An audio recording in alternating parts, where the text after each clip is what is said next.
ներկայումս Կարսում սկսվել է հիշյալ հուշարձանի ապամոնտաժման աշխատանքները։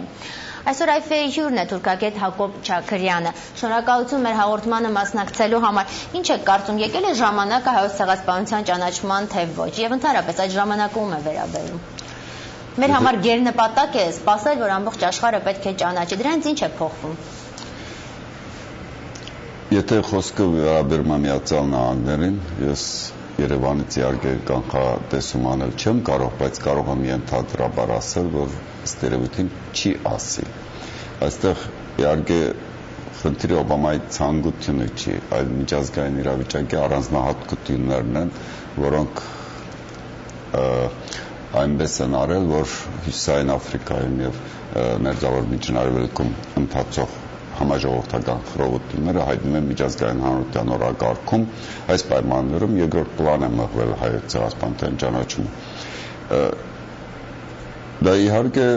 Միացյալ Նահանգների կողմից Միացյալ Նահանգների նախագահների համար սուտ ասելը, այսպես կոչված, դարձել է քաղաքական կատեգորիա, բոլոր դեպքերում խոստում են տալիս, հետո չեն անում։ Ես չեմ կարծում, որ սուտ ասեն, քանի դեռ տեխնատուր են, կարողանում են խոստումներ տալ, բայց երբ ստանձնում են նախագահի պաշտոնը, նրա առջև դրվում է պետքարտուղարության զեկուցագրերը, կենտրոնական դատախազական վարչության զեկուցագրերը, նա իր երեդրության հետ երբ ծանոթանում է, ստիպված է լինում հետ քայլ կատարել։ Ես չեմ կարծում, որ ոչ Օբաման, ոչ Բուշը, ոչ մյուսները ինչ որ խաբեն մի փոքրիկ ժողովրդին, որևէ շահ էլ չունեն։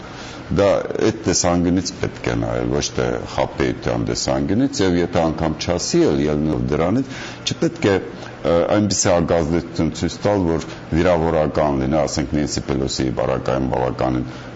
պահանջում են դավաճանեցիր հայ ժողովրդին եւ այլն, այս կարգի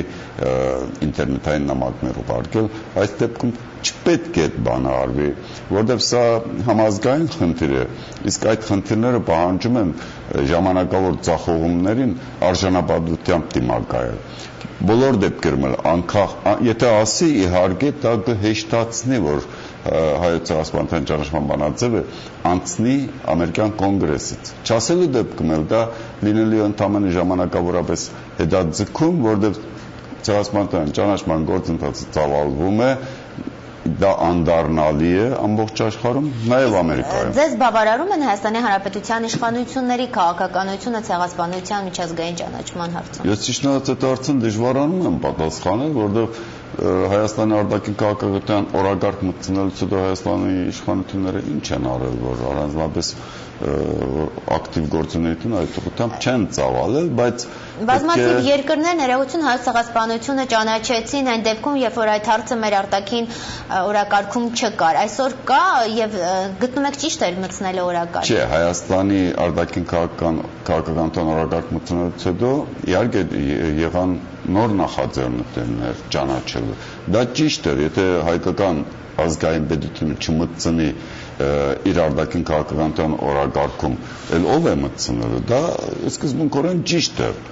Այդ քայլից հետո որևէ հաջորդ քայլեր ես չեմ նկատել անձամբ։ Իսկ ձեր կարծիքով ինչ կարող է անել շարքային քաղաքացին, որպեսզի հարցը լուծում ստանա, բոլոր դեպքերում կարող է նպաստել։ Շարքային քաղաքացին չէ, ինքնագիտակցություն պետք է ձևավորվի։ Լավ, մեզանից յուրաքանչյուրիս ինչ-որ բան կախված է այս հարցում։ Դե մեզանից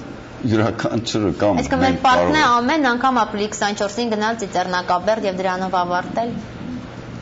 Իսկ ինչ կարող է անել շարքային քաղաքացին։ Չգիտեմ, ես ձեզ եմ հարցնում։ Եթե համապատասխան քայլ լինի ըստ կամ իշխանությունների կողմից, կարող ենք մենք լինել համերաշխ այդ հարցում, աջակցել իշխանություններին, որևէ գործունեություն ունենա, բայց ինքնուրույն անհատ քաղաքացիները այդ առումով չեմ կարծում որևէ բան։ Եվ ինչպես եք դուք վերաբերում հայ-թուրքական արձանագրություններին, այսօր լրացավ 2 տարին այդ արձանագրությունների։ Դե այդ արձանագրությունների վավերացման գործընթացը կասեցվեց Սերժ Սարգսյանի կողմից։ Իհարկե ճիշտ էր, որովհետև չնայած Միացյալ Նահանգների, Մոսկվայի, Ֆրանսիայի, սրանք այն երկրներն են, որոնք կազմում են Մինսկի խմբի երանախագահող երկրներն են, Թուրքիան այնուամենայնիվ անընդհատ նախապայմաններ էր առաջարկում։ Մեկը Հայոց ցեղասպանության հետ կապված, մյուսը Ղարաբաղի, բայց ինչ պետք է աներ Հայաստանի իշխանությունը, Հայաստանի նախագահը, եթե չկասեց։ Գուցե հարցը չհասցներ դրան, նման արձանագրություններ թույլ չտար, որ ի հայտ գա։ Չէ, այդպես չի, մեր պետք է որևէ բան պահանջելուց ելնել Հայաստանի պետության տնտեսական, քաղաքական, ռազմական կարողություններ։ Եվ վերջին հարց, ինչ եք կարծում, ստորագրությունը պետք է հետ կանչել, թե ոչ։ Ոչ, դա ավելորդ քայլ կլինի, կասեցումը ենթադրում է արդեն վերադարձ ելման կետ, ինչ իմաստ ունի ավելորդ քայլ կատարել։ Շնորհակալություն մեր հաղորդմանը մասնակցելու համար, իսկ մենք շարունակում ենք թողարկումը, ինչպես ասացի, այսօր արդեն լրացել է 2 տարին, ինչ իր